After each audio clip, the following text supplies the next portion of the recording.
Greetings from South Korea. I am Arirang News AI anchor. Here is the news making headlines today.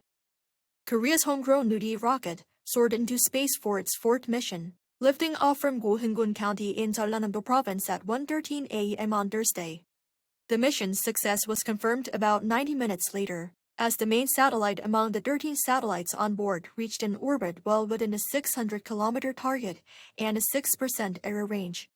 The mission also saw more satellites than ever before, 13 in total, up from the 7 carried in the previous launch. With today's achievement, excitement is already building for the next 2 Nuri missions in the coming years in 2026 and 2027. President Lee Jae-myung has instructed his aides to swiftly draw up a comprehensive plan to turn the diplomatic achievements from his overseas trips into concrete results. He made the remarks at a weekly meeting on Thursday, saying that he has felt firsthand that South Korea's diplomatic reach has broadened significantly through the trips he has taken since his June inauguration.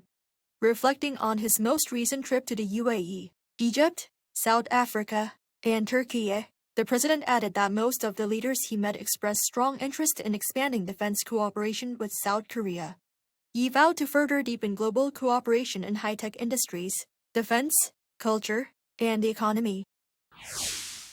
On the economic front, South Korea's central bank has held its benchmark interest rate steady at 2.5%.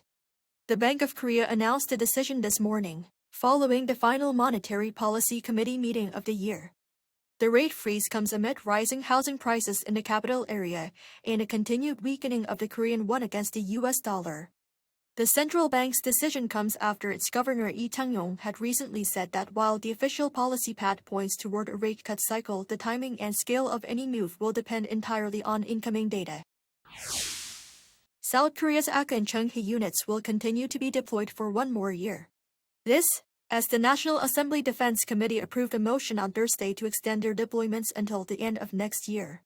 The AK unit was dispatched to the United Arab Emirates in 2011 to strengthen military cooperation between the two countries. The Cheonghae unit was dispatched in 2009 to the Gulf of Aden under a UN Security Council resolution, and has been extended considering the need to secure safety along major maritime routes and to expand defense cooperation with partners such as the European Union.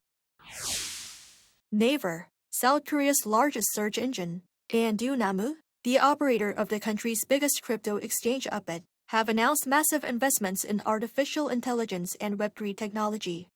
Naver, its fintech subsidiary Naver Financial, and Dunamu, held a joint press conference this morning and said they will invest 10 trillion Korean won, or nearly $7 billion over the next 5 years as they seek to better respond to rapidly changing global tech trends.